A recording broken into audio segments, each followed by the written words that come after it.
Yo, yo, yo, yo. Happy New Year. Welcome into a little Sports 56 Happy Hour. I'm your buddy Johnny Radio, hanging out with Brian Dacus all day long, all day strong. It is the new year. It's a beautiful Tuesday. People are probably back to work. And Brian Dacus, do me a favor.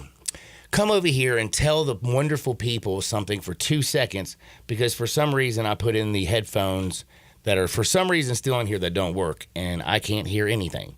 So just tell people that you love them for 2 seconds. Well, John, I know everybody wants to talk about football today, but that's really, we are burying the lead. I should have turned your mic off because you're being very loud trying to connect those headphones. You're throwing headphones and everything. But, John, we had the Winter Classic yesterday in Seattle, of all places. The Seattle Kraken taking on the Las Vegas Golden Knights. And what a performance by the Kraken, led by backup goaltender Joey Daccord, who had the first shutout ever in Winter Classic history, leading the Kraken to a 3-0 victory. Was that enough, John? That was perfect. I appreciate you saving myself in a little bit of time, but I have to tell you. And boring all the listeners. I have to tell everybody out there, I hope you enjoyed what happened over the New Year's, especially New Year's Day. I thought we had two absolutely amazing football games. We had an overtime thriller, Alabama and Texas. And I'll tell you one thing, I just feel like Tommy Rees just did not have a good game for as an offensive coordinator. I don't think he put them in very many positive positions. The fourth down call, 4th down and 4. I know there was a low snap. Still looked like he was going to do a little read and try to get up the middle. I thought they should have moved the pocket, given him an opportunity to run or throw. And I'll tell you one thing, Milroe on the corner, if he's with a corner or a safety, I think he can win that battle. Plus he throws a good ball. I thought the Michigan-Alabama game was absolutely it was great football. It was great football. I thought it was some bad coaching going Nick Saban and again Tommy Rees. But what can you say about Michigan, man? They got it done. And J.J. McCarthy, when they needed him at that end of the game, he went down there, led them to that drive, helped push this game into overtime. And then in overtime, Michigan's offensive line just said, we are going to run the ball downhill. And they ran on 2 plays right down Alabama's throat. And put an exclamation on it. And then their defense, who had played outstanding all game long, and their defense, who's been outstanding all season long, came up big, stopped Alabama. What a deadgum game. And again, somewhere Boo Kerrigan is smiling and saying, you know what? Damn it, I got it right. I told y'all so. And for all the people out there, for Florida State, please just kiss my ass. I'm tired of listening to it.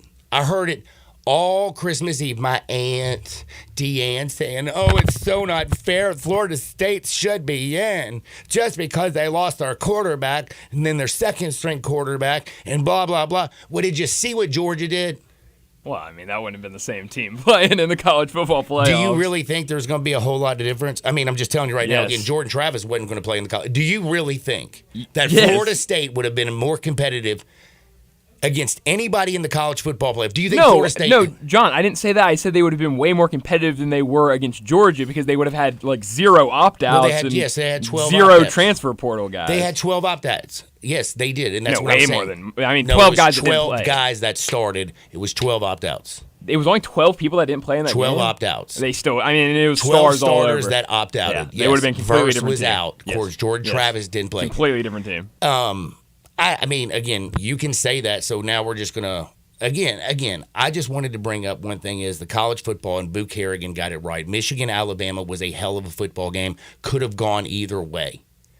Washington and Texas was a damn great football game. Michael Penix Jr. was flat out awesome, spinning that ball. And yes, this kid can play in the National Football League. I don't know why anybody wouldn't think he can. He's going to be, right now, he's rated as the 4th best quarterback in this year's draft. Still think he should be a little bit higher, to be honest with you. I know Caleb Williams is awesome. I know Drake May is good. But Michael Penix, that quick release, and again, he doesn't run like Michael Vick. But do you remember how quick Michael Vick's release was? Oh, yeah. How fast he got that ball out? Well, Michael Penix gets the ball out as fast as Vick did, but he's a lot more damn accurate. And he just throws, he He processes information extremely well. He is very strong in the pocket. He feels the pressure. He moves around. He throws from different arm angles. And he's a playmaker.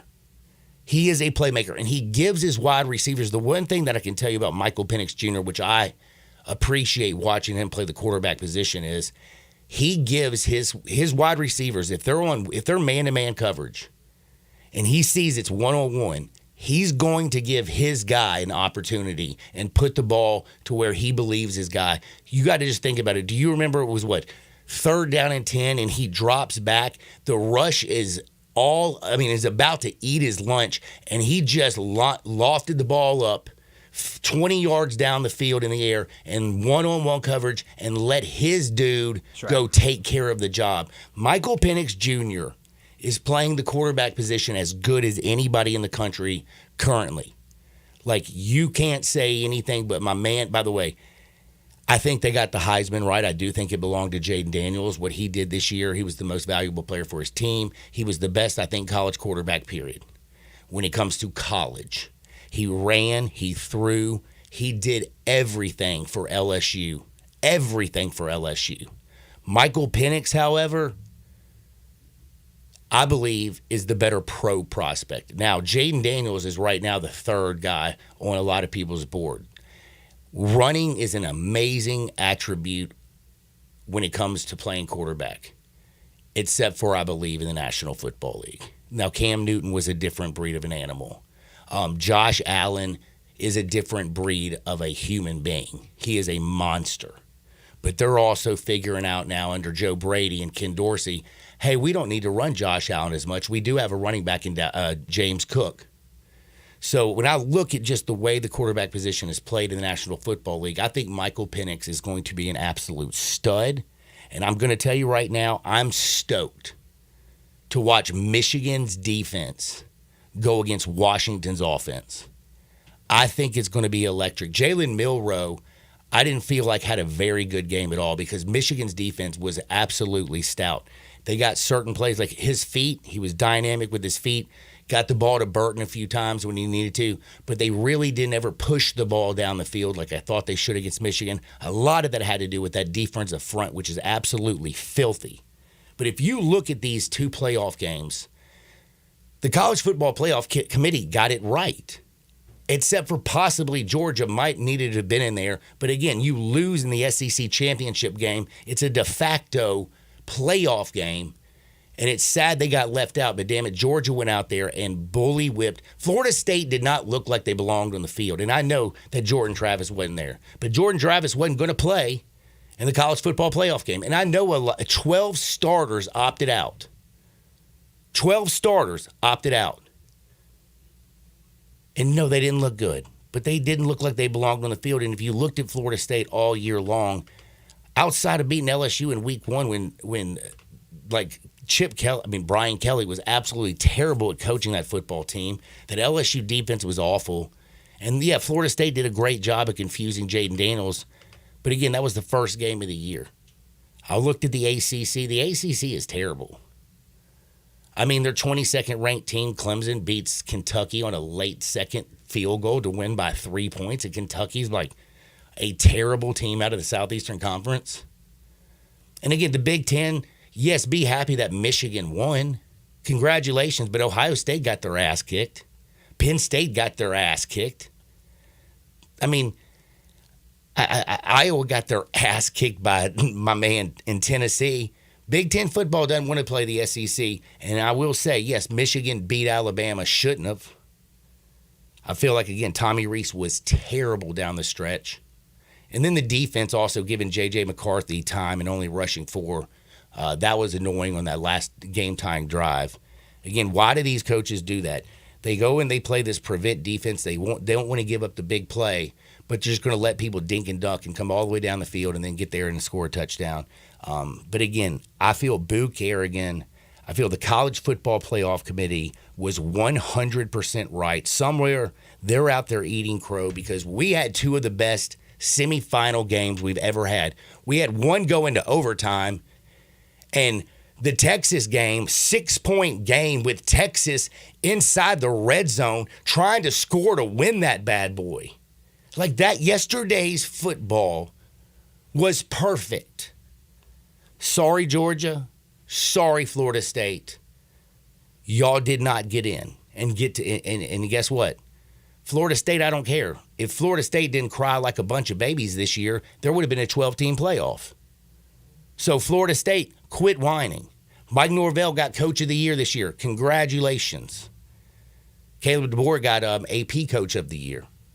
2 different Coaches of the Year, which is always, fun with me, the way they give out their awards. But I feel like the College Football Playoff Committee has got to feel like they did the job. Because Texas and Washington and Michigan and Alabama gave us everything we wanted and more. It was a great New Year's Day. And now it's fascinating because number 1 Michigan is now playing number 2 Washington. And I just have this feeling in the year the Pac-12 is going away, there's just something about this that the Pac-12 is going to be the last champion in the 4-team playoff. I just feel it in my heart. Washington's defense is better than people give it credit for. It really, really is. Now, Texas and Ewers and Baxter and Worthy, they had some weapons. Sarkisian, I feel like also, I thought he struggled a little bit with some play calling on the sideline and made a few bad decisions. But dadgummit, I'm telling you, with this Michigan-Washington game, I mean, you got defense versus offense. Michigan's, they lay it all on the line on that defensive front. And that front 7 that Michigan has is going to give that Washington Huskies offensive line all it can handle and more. But we have now seen Washington handle Texas's front line, Oregon's twice. They have now 21. Did you know Washington has won 21 straight games? Yep. 21 straight games. I just feel like, I know we got till next week, baby. I'm looking forward to this championship game. But I'm already starting to right now lean on Washington, and it's not because of anything except for I think they have the better coach. I think they have the better quarterback. I think they have the better wide receivers and playmakers, and I think that offensive line is underrated, and I think that Washington defense is going to do just enough. I think we are going to have an out-of-control, awesome national championship game. And again, they got it right. The only thing you can say is Georgia made it look like, damn it, they might have deserved to be in. But you know what? You can't lose in the SEC championship game. It was a playoff game. Only 4 teams could get in. And I'm sorry, but Florida State and Georgia was left out. And again, people out there arguing that Florida State should have been in. Should have. No. You can't take the best player off a team and act like that's still the same team. You just can't. I mean, do you really think that if you took Michael Penix Jr. off of Washington, do you think Washington would have beaten Texas yesterday? Jordan Travis wasn't a Heisman candidate. Jordan Travis, though, owns every single record at Florida State for rushing, throwing touchdowns, and has been a starter there for 4 years. But I'd say I wouldn't say he's the best player on that team. I'd say either Verse or Keon Coleman's probably. So you're the best player saying on the defensive team. end is better than Jordan Travis? Maybe for the National League prospect, do you think that he affects the game the same way Jordan Travis does? Yeah, he's the quarterback. When you got Keon Coleman and you got those weapons out there, and Jordan Travis knows the offense and knows how to get it to him, right. That's a different team than going out there and playing the sweet little kid from Covington who's 18 years old he and went to Lausanne. He wouldn't have played in the. He wouldn't have played. And Tate Rodemeyer, I think, is worse than him. Well, I mean, but Tate you still is can't terrible. say the third string would have been playing because he wouldn't have been playing. The second string was worse than the third string was. If you look at how they played this year, Tate Rodemaker. But, you know. I'm just telling you. Did you watch Tate Rodemaker against Louisville? I mean, not Louisville. The week before. Who was that? I think I watched that. And he was terrible. Yeah, I'll take your word for it. They scored 3 rushing touchdowns. Yeah. Because that's the only way that they could score. Because my man couldn't complete a pass. He completed 40% of his passes. Touchdown, yeah, John. I need a guy who's going to complete 40% of his passes. And they're going to play for a national championship. No, stop it. John, you're fired up today. I'm just I guess my aunt, my family, all the, quote, people in this world who just want to be fair. Life isn't fair, bro. That's a good point. Like, learn that. But Boo Kerrigan and the College Football Playoff Committee, they got it right. Give them a thank you, because yesterday was the best day of football when it comes to watching these championship games that I can remember. It was a good day. I enjoyed those games thoroughly, and I lost the first game. It's not like I'm saying, hey, I had Alabama. I mean, I'm not sitting there saying this was the greatest national semifinal that I'd ever seen, because I won a ton of money, which I did win a ton of money on Washington. But, man, I mean, Alabama, I thought, was going to be able to pull it off against Michigan. But Jim Harbaugh and his group and J.J. McCarthy, they gutted it out.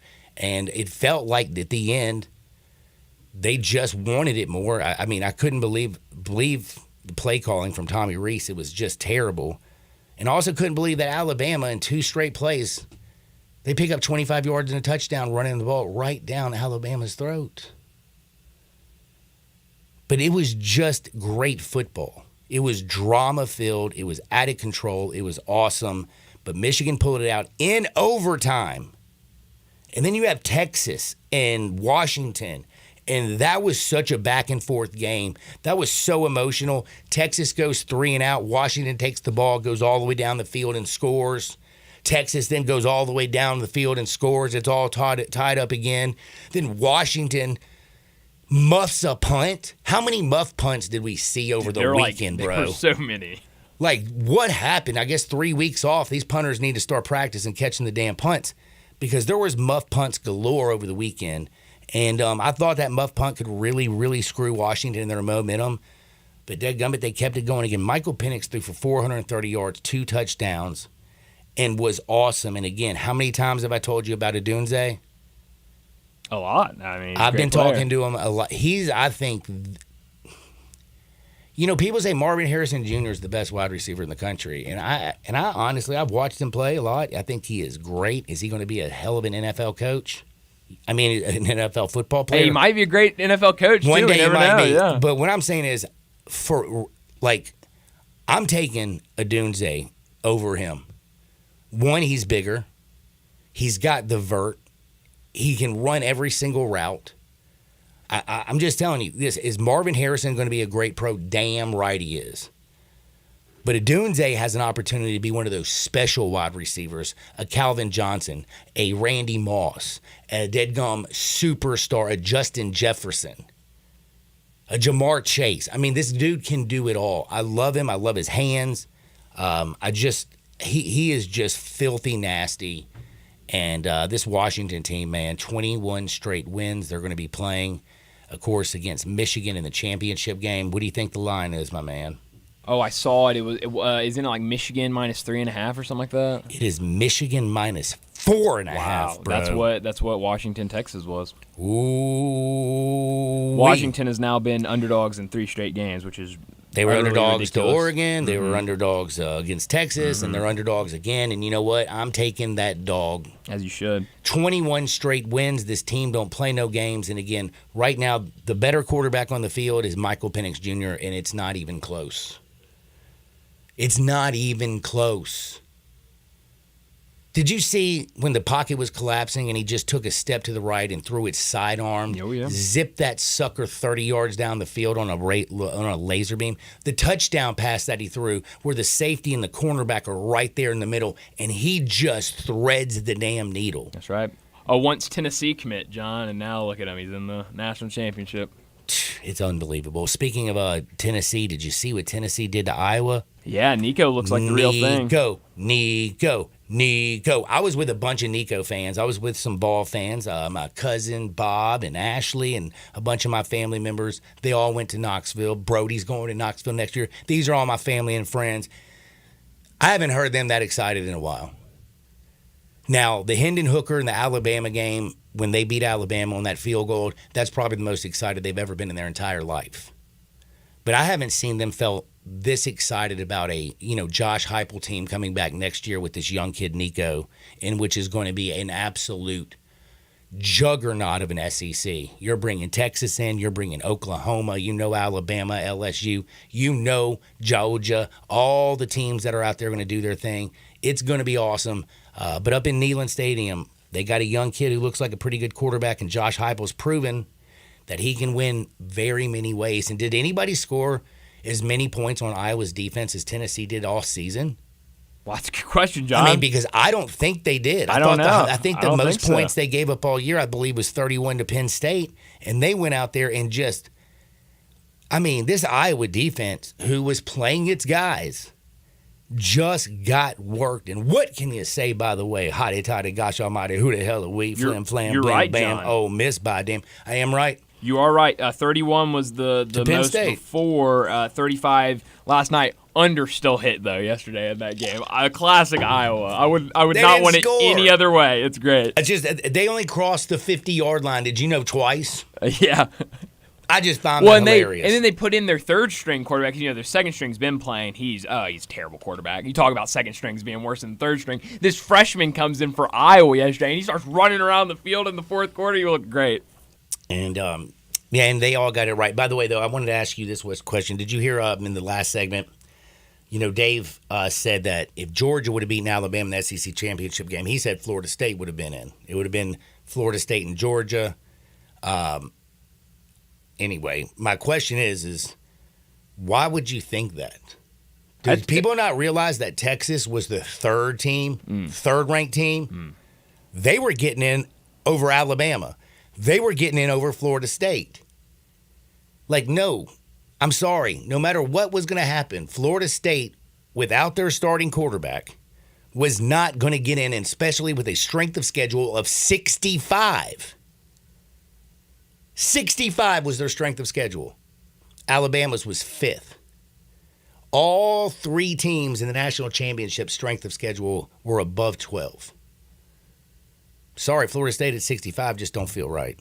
Now, we have been talking a little college football, and damn it, we are going to talk a whole lot more because you know what we talked to on Tuesday, don't you? CBS Sports' very own David Cobb.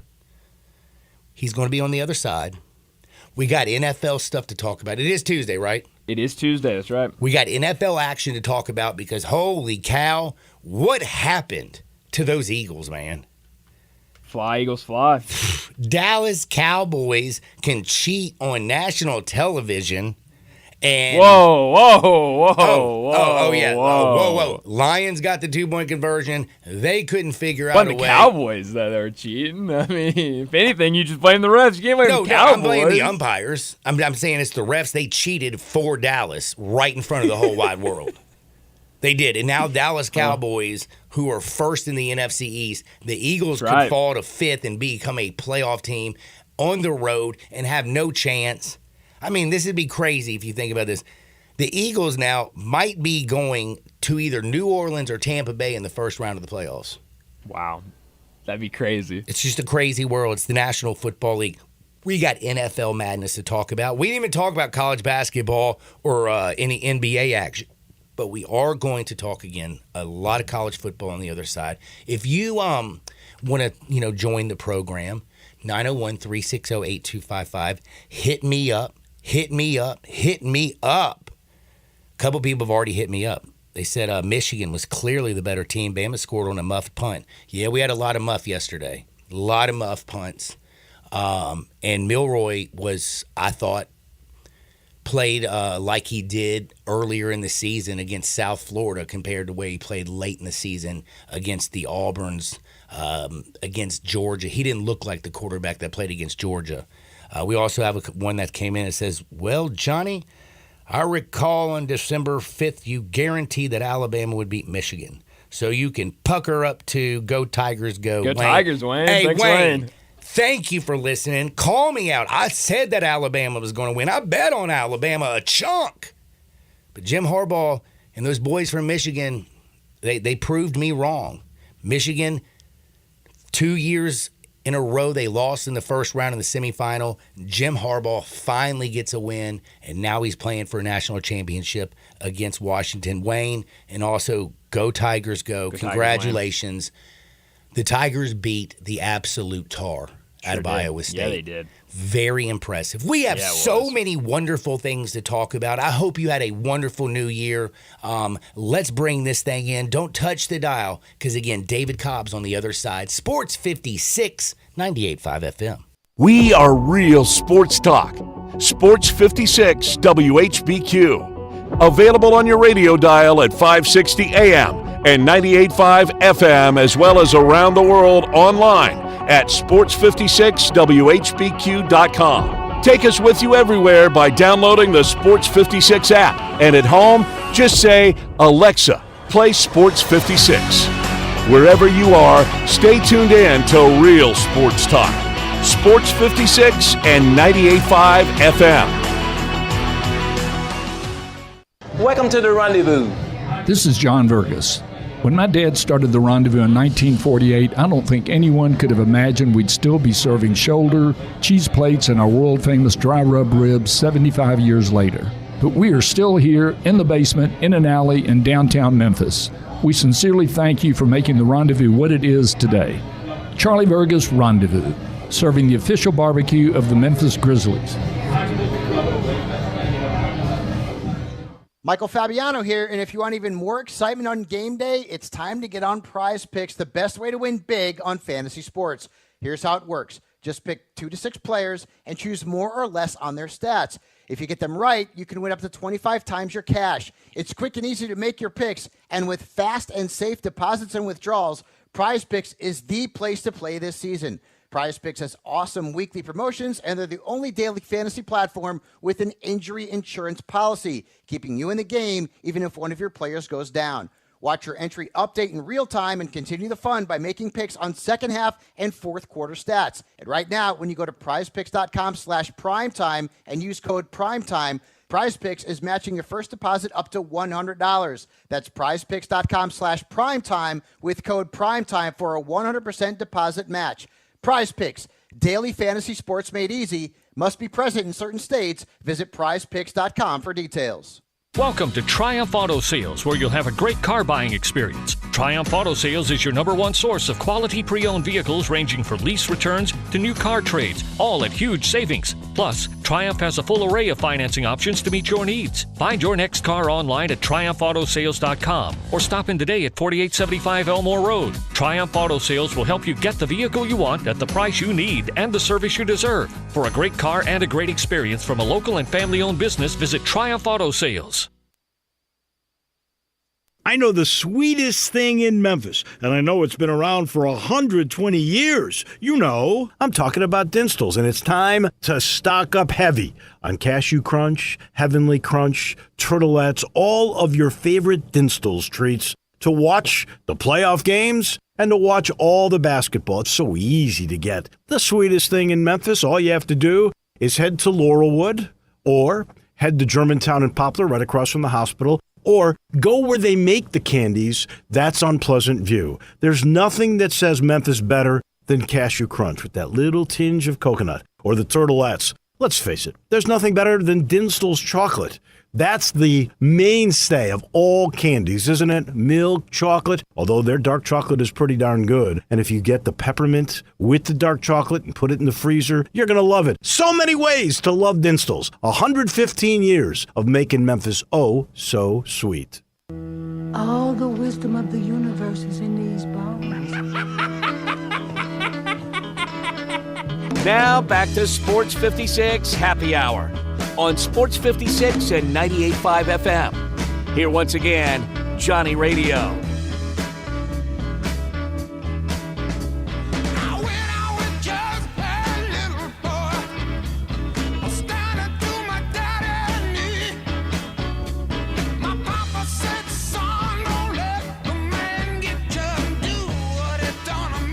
Welcome back to a little Sports 56 Happy Hour. I'm your buddy Johnny Radio. Happy New Year, everybody. It's 2024. Life is just absolutely beautiful.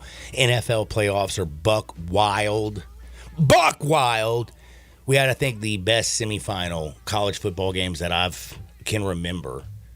Yesterday, New Year's Day, Alabama and Michigan, off the charts overtime. Washington, Texas, fireworks, big plays. It was just, it was amazing. And the other thing that's amazing is I get to talk to the best in college football, the best in college basketball, the best writer I've ever met in my life. David Cobb at CBSSports.com. Make sure you check out his work at CBSSports.com. And don't forget to follow him on Twitter at David W. Cobb. First and foremost, Happy New Year, David. Happy New Year. You seem like you're starting the year off in good spirits, John. Well, I mean, maybe. I'm in good spirits. No, I was a little agitated in the very, very first segment because I'm so tired of hearing about Florida State, how they should have been in. And again, I just sometimes want to slap somebody because I had to listen to it from a bunch of my cousins and quote my family members who actually believe that life is fair. And it was just so unfair that Florida State didn't get in. So yeah, that was about the only annoying thing, but I'm in a great mood. And I think Boo Kerrigan and the College Football Playoff Committee have to be feeling great about the decisions that they made because that semifinal was awesome. Yeah, they created a really good product. Like that. Yeah, you're right. Those were the two best semifinal games that we've had in back-to-back, at least, in the 10 I think ever. years. Yeah. Yeah, in the 10 years of the 4-team playoff. So a good way to go out because now it's going to expand to 12. But, I mean, look, I still think Florida State has a legitimate grievance because you can't look at what happened to them in the Orange Bowl and say by any stretch that was the version of Florida State that would have showed up. I'm not saying it would have been the version of Florida State that would have showed up, but it still was going to show up without Jordan Travis and Tate Rodemaker and the little kid from Covington. I'm sorry, they weren't going to beat Texas. They weren't going to beat Michigan. They weren't going to beat Oklahoma State. They weren't going to beat Oklahoma. They weren't going to beat Georgia. They wouldn't have beat Ole Miss. Hell, they wouldn't have beat Maryland. Maybe, but let's not kid ourselves and pretend like Alabama looks like some team that actually. Did the game go to overtime? The game went to overtime. Alabama looked like they should have won that game. Michigan went down the field. I thought they, having 5 defensive backs on the field, especially in overtime, was just stupid, and they ran the ball right down the field. And Jalen Milroe and Tommy Rees, I thought Tommy Rees called a terrible game, never put Milroe in position to actually succeed. Again, yet that thing went to overtime, and it was, did you know which way that sucker was going to go? No, it was an exciting game, but I don't think it was a well-played game. I didn't watch Alabama in that game and think, wow, Alabama. Did you think, wow, Michigan? So, okay, did you think, wow, Michigan then? No, honestly, the second game was significantly better played. Like, it looked like two teams that, especially on Washington's part, two teams that actually knew what they were doing out there. Whereas Alabama's offensive line, in particular, was they got whipped by Michigan, yeah. The little 18-year-old kid on the left side got just rolled. Yeah, he did. The fact that Alabama made it to the college football playoff with that offensive line and with those quarterback center snapping, like snap problems, that's amazing. The fact that Saban took a team with Jalen Milroe at quarterback and that pass protection and turned them into an SEC champion, honestly, Saban was talking after the game about how he was so proud of what this Alabama team accomplished, how this Alabama team should be remembered as one of the greats. And it's easy to roll your eyes at that, but my gosh, when you see some of their flaws on display, it is impressive. David, I need to stop you real quick. This is an Alabama team that still lost only 2 games. One game was to the number 1 seed Michigan in overtime, and the other loss was to Texas in the second game of the year, by the way, who played Washington yesterday. They rolled Tennessee. They rolled Georgia. They rolled through their schedule and took care of business when they need to. Did they barely beat South Florida early in the year? Did they struggle early when they had their quarterback issues? Yes.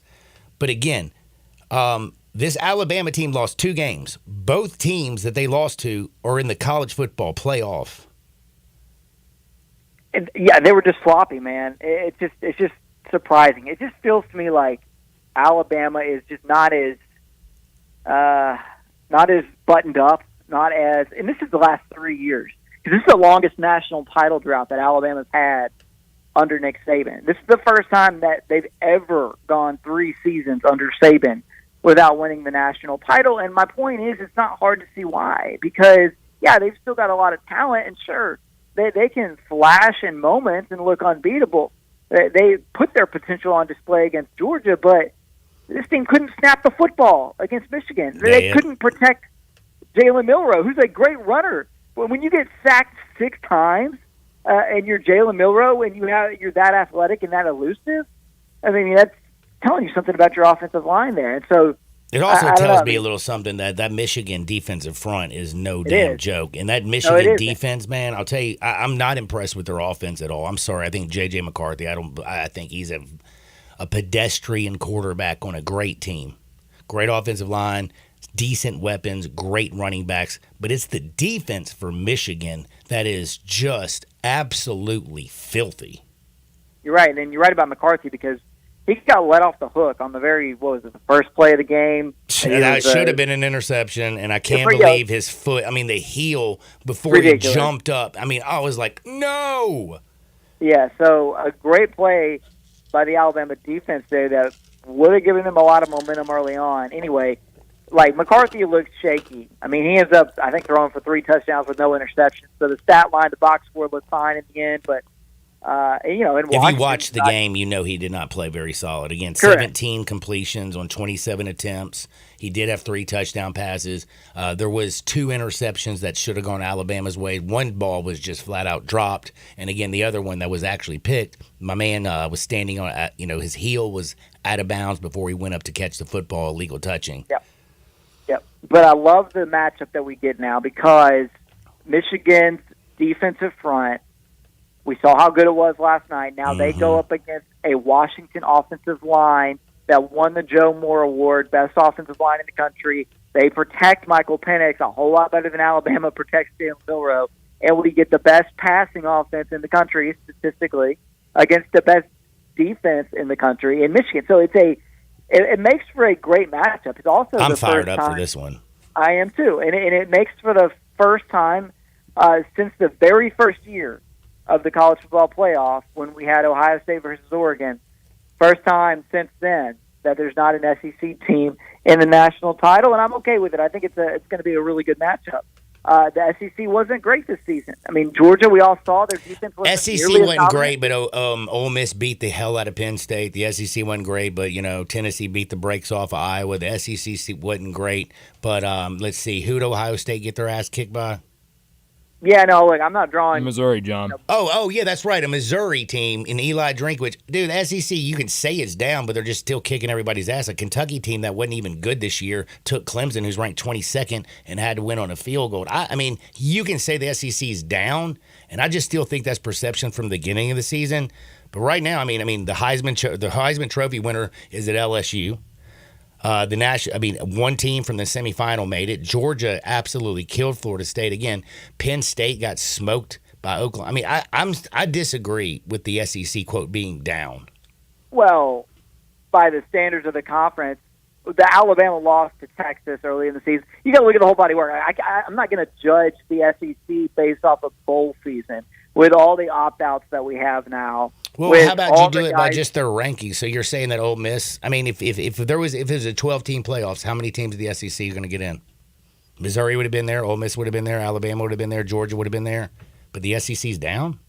Yeah, it is, because the SEC doesn't have a team in the national title game, which by the standards of that and guess what? The Big Ten has 2, kind of, because Washington's going to be in the Big Ten next season, and so that's a bad look. Hey, David, that was a great point. I mean, it's wild, but it's true. It is but wild. Yeah, I mean, so that's. Oh, by the way, Georgia Texas is, then the SEC had 2 teams in the college football playoff, and they both lost yesterday because Texas. They did. Look, I'm not saying that the SEC has permanently relinquished its pecking order in college football. I'm just saying this wasn't a banner year for the SEC, and I don't think you can use bowl season to try to excuse that when that bowl season results in there being no SEC teams in the championship game. So that's all I'm saying. It was a great year for Ole Miss, great year for Missouri. You know what? I think maybe even from a fan's perspective, from a democratic standpoint, it was nice to see Alabama look human and other teams like flex. Like I get sick of the same teams running college football every year. But Alabama looking human and losing in overtime to the number 1 team in the country. Again, that's where I just feel like this is overblown. Again, I mean, I want you to think about what we're talking about when you talk about the Southeastern Conference. Missouri, Ole Miss, Tennessee, Alabama, Georgia, all these teams went out there and did their job this season, and then also they did it in the postseason. Yeah, it's just unfortunate for the league that they couldn't come up with the big plays when they need. I mean, look, if Georgia. Do you think the stronger conference was the Big Ten or the SEC? Well, I mean, I think the results on the field show us that the Big Ten had the best team in Michigan. I don't know. Washington, I think, is going to beat Michigan. They got lucky in an overtime game, but I'm just saying, you watch Penn State, they got destroyed. Yeah, I mean, look, they're different conferences. The Big Ten doesn't have the offensive firepower. The SEC had Jaden Daniels, the Heisman Trophy winner. The SEC had a dynamic, explosive offense in Ole Miss. The SEC had Missouri and Cody Schrader with Brady Cook taking a big step forward. Luther Burden, right? Like the Big Ten didn't have those dynamic, explosive offenses. Ohio State didn't have a C.J. Stroud or a Justin Fields at quarterback this year, and Lord knows I don't know what they're going to do at quarterback going forward because I don't know that Devin Brown and Lincoln Keenholz. Devin Brown is weak, son. Did you see how, that was some soft stuff for Devin Brown going out. Like, man, come on, kid.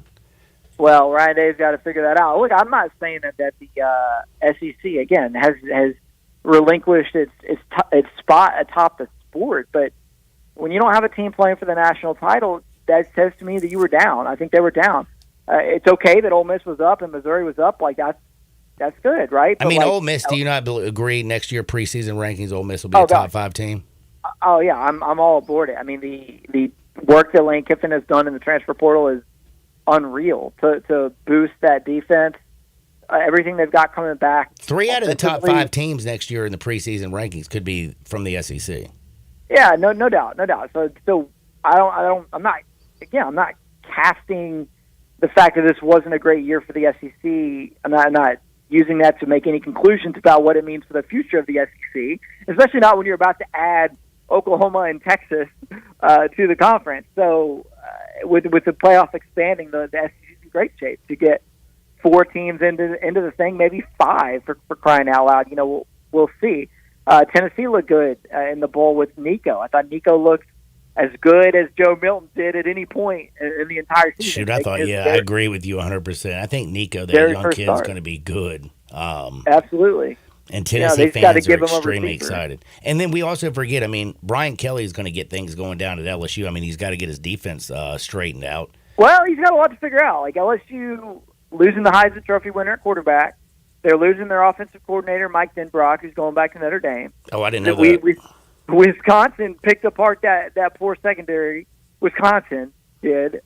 So Brian Kelly's got a lot to figure out. The recruiting has been really good, but it's not at Alabama or Georgia's level. So I don't know that it's a foregone conclusion to me. That whole crop of coaches from 3 years ago now, the guys who just finished up their second season, it was such a blockbuster hire when LSU got Brian Kelly and when USC got Lincoln Riley, and these coaches just haven't quite delivered yet.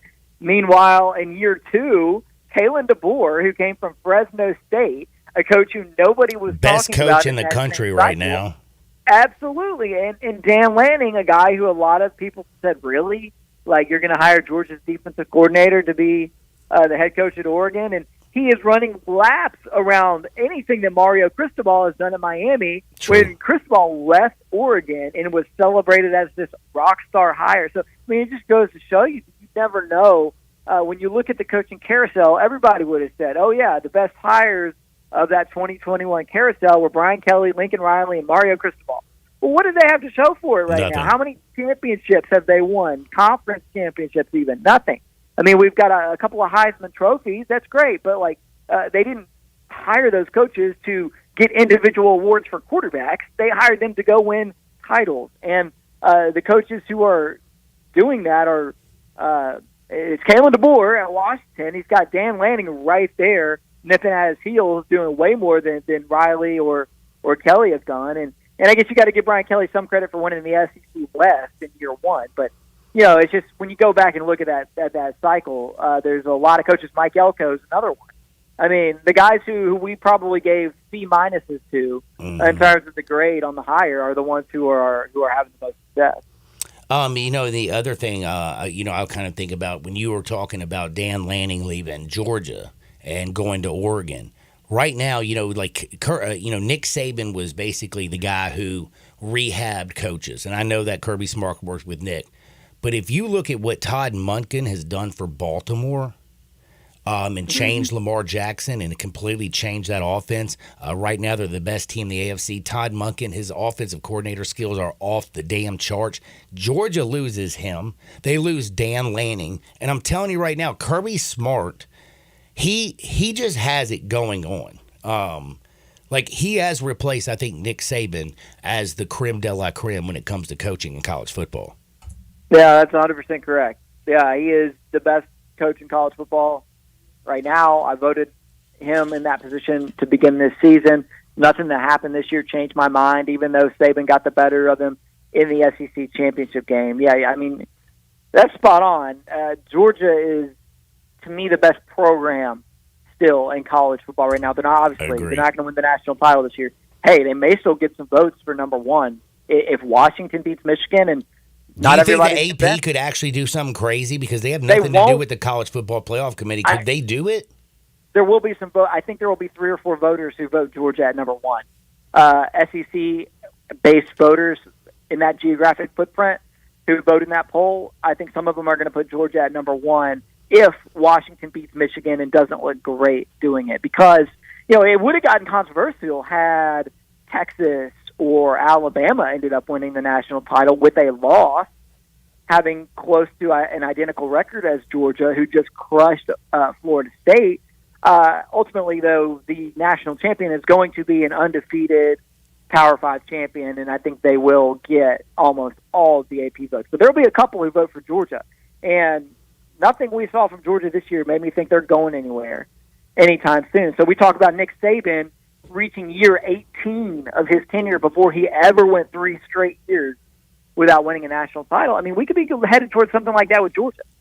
We could be headed towards a 2-decade reign of Kirby Smart where Georgia never goes more than 2 years in a row without winning it all. And so I think, that's kind of Michigan just feels too unstable to challenge the Georgia dynasty.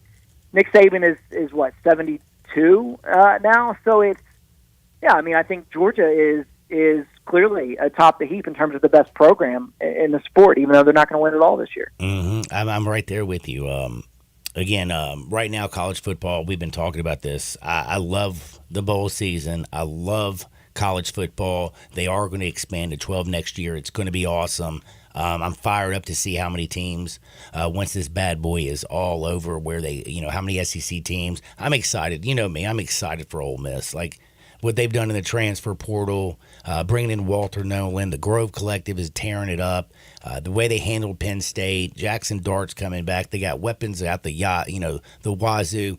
I'm excited about a little bit of football, especially here down in Oxford. But I do want to say, though, this national championship game, this game is going to be so hard to handicap. Are you going to go with Harbaugh and that Michigan defense? Or are you going to go with a left-handed gunslinger in Michael Penix and Caleb DeBoer, who right now I think is the best coach still coaching when it comes in football? Yeah, it's amazing the space that Michael Penix can drop a football into. I mean, it's he doesn't need much of a window. He can throw the ball into a space that most people wouldn't even really consider. About. So, yeah, he's incredible, incredibly talented. But I'm going with Michigan. I think the Wolverines defensively are pretty similar to the way Georgia was in 2021 when they finally broke through and won their first title under Kirby Smart. That was a historically dominant defense, and I think Michigan is close to that level of dominance. We saw what they did against Alabama, sacking Jalen Milroe 6 times. They were the first team this season to hold Jalen Milroe to hold Alabama under 300 total yards. No one has reached 400 yards against Michigan this season. So that defense is just nasty. And Washington, defensively, they make the plays when the game is on the line and they have to. But I don't know that over the course of a 4-quarter ball game, they're going to be able to stand up to Blake Corum and that Michigan running game. So I think Michigan wins the game, but I love the matchup. I'm really impressed with the way Washington has reached this point. The fact that 21 straight wins. 21 straight wins is so damn impressive.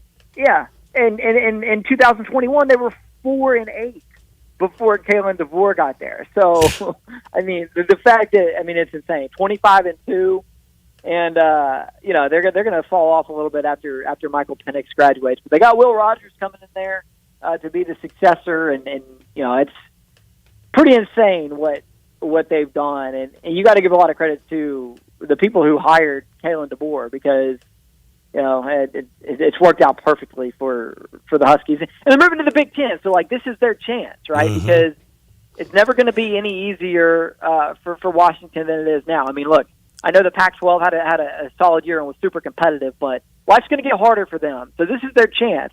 I'd love to see them break through. I just think the Michigan defense is too tough. I also think that's what's exciting about, I was talking with, I was with my family all weekend, of course, everybody bringing in the new year, and they're like, man, I can't believe it, you got Washington and UCLA, and you got USC all going to the Big Ten, and they find that absolutely like lunacy. I think it's the coolest thing ever, because you're actually bringing some teams that are offensive-minded over into in what I call the Big Slow, the Big Ten. I think it's going to be a kind of a great little mesh, and I think it's really going to be interesting. I kind of love what the Big Ten's doing, and I just think it's going to be a lot more exciting. I'm kind of curious to see, 5 years from now, does the Big Ten stay as the Big Slow in defense and running the football, or do they start kind of moving over to getting those quarterbacks and tossing the junk all over the yard? Yeah, no, exactly. The best quarterbacks in the Big Ten next season will play for the teams that are arriving from the Pac-12. That's Dylan Gabriel going to Oregon, Will Rogers going to Washington. It looks like that little kid at USC, Miller Moss. He's better day one in the Big Ten than most of the quarterbacks in that conference. We saw how bleak Ohio State looked at quarterback. J.J. McCarthy, he's a game manager. Sorry, bud. You're not a superstar. And then UCLA, we'll see kind of what they end up doing at that position. But, that's a good point. It's going to spice that league up a little bit. And Lord knows they need it. That Iowa performance against Tennessee was so pathetic, so lifeless. They only crossed the 50-yard line twice. That's how bad that Iowa team was. And Tennessee had 6 scholarship defensive backs opt out from a unit that wasn't even that good. I had some buddies of mine who were like, oh, man, I'm scared of about all these DBs we got opting out. I'm like, don't be. Iowa completed 25 passes to wide receivers all season. Their leading receiver had 289 yards all year. You shouldn't be worried. And the fact that Iowa couldn't score against that Tennessee defense is downright hilarious, and honestly pretty sad. So I think you're right. Those new teams coming to the Big Ten are gonna force them to modernize a little bit and play a little bit of offense. All right, before I let you go, I know I'm running long and I can't stop talking to you because I just love it. Michael Penix Jr. next year, first-round draft pick? That's an interesting question because, one, he's got a pretty bad injury history. Two, he's, I think, going to be maybe 24 on draft day. He's also not a runner at all, and that's partly due to the fact that he's been so banged up over the course of his career. So you got to understand you're getting a statue back there with a little bit of an injury history, but he does have a feel in the pocket, and he's got a quick. His release is as quick as Michael Vick's was back in the day. Yeah, and I don't even think he's got the strongest arm. He can throw it a long way, and he's got touch. That's the thing that sets him apart is the touch, the accuracy, the feel. Yeah, he understands the pocket. I would draft Michael Penix, but I don't think I would draft him in the first round. First round, okay. I think there are other quarterbacks in the draft class. Jaden Daniels is probably going to be a first-round pick. Who do you think has an opportunity to have a better career, Daniels or Penix? I think the ceiling is higher for Jaden Daniels, for Drake May, for Caleb Williams than it is for Michael Penix. I think Michael Penix can play in the NFL and be a successful NFL quarterback. To me, though, there's some injury risk there, and there's a lack of mobility that the other three guys. I watched Dan Marino with 2 dead gum things on his knees, not be able to move, but he gets the ball out of his hands so damn quick. I'm watching Tua Tagovailoa get rid of the ball in 2.2 seconds. He's not big. He's not strong. But That's you know a decent comp. He I like plays that comp. right there in the pocket, and he plays with his mind. He sees things faster than others, and when he puts the ball there, he's just so damn accurate. I have a feeling that I think he's actually going to be a pretty decent NFL quarterback. Again, I think Tua is – I think that's a pretty good comp. Thanks, David. Yeah, just from a GM's perspective, there's other younger players with higher ceilings. So I think Penix is a safer pick than, honestly, he might even be a safer pick than Jaden Daniels. Hey, and what if they voted on the Heisman Trophy after bowl season? Is there any question who would win the whole thing? Michael Penix would have won that bad boy. Right, unless he went for 3 interceptions and whatnot against Michigan in the title game. So, yeah, no, I think Michael Penix plays in the NFL. I know he gets drafted, but I just don't know if I'm spending a first-round pick on him. My man, I talked to you for a long time, bro. Yeah, I appreciate it. That was a good talk. Man, I appreciate you giving me the time, man. I hope you have a wonderful new year. I hope you and your family had a happy, healthy new year. I know great things are still coming down the pipe. Last but not least, because I was in a little bit of an argument with somebody today. If Georgia beat Alabama in the SEC championship game, do you believe Florida State would have been one of the Final Four teams? Yes, they would have been. So they're going to kick Texas out, who was the third? I mean, Georgia 1, Washington 2. You're going to kick out Texas? I mean, you got Georgia 1, Michigan 2. You would have Washington 3. You're telling me you're going to take Florida State over Texas? It would have devalued Texas's victory over Alabama if Alabama didn't then go on to become the SEC champion. Ooh, good damn point, David Cobb. That is a great point, and nobody has said that until you. It would have devalued their win over Alabama. Damn it, I could talk to you all day. Serious as a heart attack, man. I believe this, you believe this, and everybody out there who reads your work knows you're the best person when it comes to college basketball and college football. Check his work out at cbssports.com. Follow him on Twitter at David W. Cobb, and please tune in every Tuesday to listen to him argue and rap with me. Be blessed, David. All right, man. I appreciate it. Have a good New Year. You too. That's my big homie, David Cobb. My man, that's the one thing about David Cobb.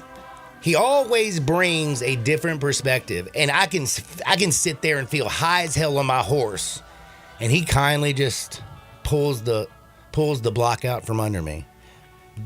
David Cobb is the bomb. We're talking college football, college basketball. We got Hardwood because it feels so good. But it's time to talk with Zach Boyd about the Tigers and the Grizzlies on the other side. Sports 56, 98.5 FM. The dam breaks open many years too soon. And if there is no room upon the hill, Getaway Sports Bar, the best kept secret in town, open noon to 1:30 a.m. 7 days a week. Garvin, the owner, created this SEC NFL Dream Bar over 20 years ago. You'll never miss a minute of action. 10 TVs, 5 70-inch TVs for all the big games. Rack them up on 6 pool tables. Coldest beer in town, grab you a pool stick and get you some good bar grub. 100% Angus burgers, big and moist chicken tenders. Daily happy hour Monday through Friday, 2 to 6 p.m. with long neck domestics, $2.25. Getaway Sports Bar, 4632 Winchester. You still thinking job change in the new year? Yeah, I need something that's in high demand and more stable in this economy. IT? Yeah, cybersecurity, maybe even AI. That's what I did. Really? How? Went to My Computer Career. You don't need any prior experience, and you could start your new career in a matter of months. A lot of IT pros go to school there, too, to level up. Sweet. Are classes online or on campus? Both. Wow, I'll check it out. Thanks. Make this your year. Take the free career evaluation now at mycomputercareer.edu. Financial aid is available for qualified students, including the GI Bill. If you need glass replaced, there's only one name you need to know. Binswanger Glass, the largest full-service glass company in the U.S. They've been an industry leader for over 145 years. For all your residential, commercial, or auto glass needs, Binswanger Glass is the name you need to know. 24-hour emergency service for all commercial customers, plus a nationwide warranty on all professionally installed glass. Visit Binswanger Glass in Midtown at 340 South Hollywood across from the Liberty Bowl. Visit binswingerglass.com. Binswanger Glass. The holidays are a time for coming together, wherever together may be. Here's to getting there safely. The exceptional vehicles at Mercedes-Benz Holiday Love Celebration can help you do just that. This holiday season, find incredible offers on the vehicles that you're bound to love, like the EQE SUV, equipped with 10-inch rear axle steering and automatic lane change. This all-electric vehicle is as safe as it is spacious. Or the EQB, with an optional third row, room up to 7. You can bring everyone and go anywhere for the holidays. And the unforgettable C-Class, designed with driver-oriented screen and digital light. It's the sedan that puts you first. Still, there's more to love, whether it's the spacious EQS SUV or the beautiful E-Class sedan. There's a vehicle for everybody at your authorized Mercedes-Benz dealer. Find an exclusive offer on a vehicle you'll adore at Mercedes-Benz Holiday Love Celebration, going on now through January 2nd. With exceptional cars and incredible offers, what's not to love? Learn more at mbusa.com/special offers. Is your home still not warm enough or running out of hot water? Hi, this is Lauren Choate with Choate's Air Conditioning, Heating, and Plumbing, and we've got exciting news for you. Introducing Choate's Carrier Repair Buyback Program. If you've had HVAC or water heater repairs in the past year, you're in luck. Choate's will credit your repair costs up to $1,500 with a brand new HVAC or tankless water heater system. Yep, you heard right. Just bring your repair invoice from the last 365 days and get ready to upgrade your home's comfort. Say goodbye to those chilly nights and inconsistent heating. Choate's has you covered with various low-payment financing plans, making your upgrade more affordable than ever. Imagine a more efficient and reliable system keeping your family cozy all winter long. And here's the best part. This offer is a substantial boost towards a state-of-the-art heating solution. Ready to take the next step? Schedule your free estimate by calling 347-8086. And remember, turn to the experts with Choate's and let our family serve your family. Did you know some ordinary cold medicines can raise your blood pressure? That's alarming. Fortunately, there's Vicks NyQuil High Blood Pressure. It's specially formulated without alcohol, sugar, or decongestants to provide fast, powerful nighttime colds and flu symptoms relief for people with high blood pressure. So if you have high blood pressure, try NyQuil High Blood Pressure. The nighttime sniffling, sneezing, coughing, aching, fever, sore throat, colds, and flu for people with high blood pressure medicine. Use as directed and keep out of reach of children. We all appreciate luxury. We love the newest technology. We want something that sparkles and looks great. Well, I've got it all in one place. It's called Genesis of Olive Branch, right at the corner of Highway 78, that's Lamar, and the first exit in Mississippi, that's Craft Road. Turn left and you will see Genesis of Olive Branch. And right now, you can get the 2024 Genesis GV70 starting at $49,480 with special financing as low as 3.49% on select models. How about the 2024 Genesis GV80? A little bit bigger, starting at $55,995, financing as low as 5.49% with a $2,000 rebate when trading a luxury brand. Call them. They'll even bring you a Genesis at your work or your home for a test drive. They're convinced that when you drive a Genesis, you're going to want one. Call 662-890-6684. Ask for Vinny. Genesis of Olive Branch. We are Sports 56, WHBQ Memphis, and W253DF Memphis. Flynn Broadcasting Stations.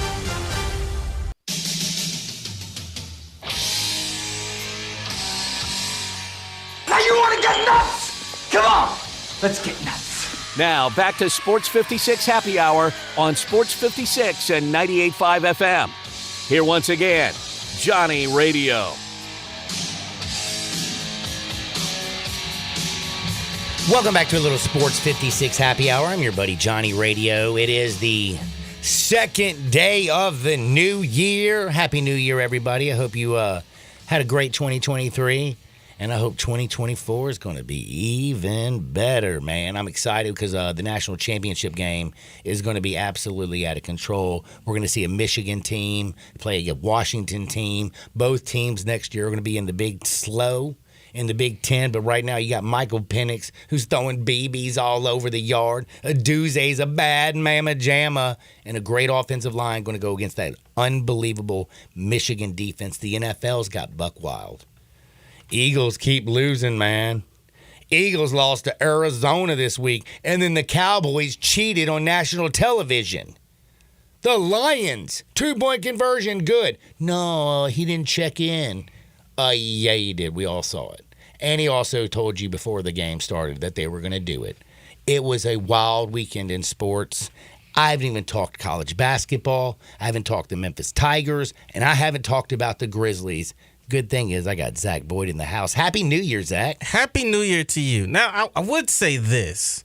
I don't think the That Cowboys looked pretty good in the new year. I you agree. do. You have slimmed up a little bit. I could tell. But I wouldn't say the Cowboys cheated because the Cowboys didn't do anything. Cowboys Okay, didn't sorry. Jerry Jones paid the refs off, and we all saw it on national or television. the NFL paid the refs off. Yeah, that could be a thing.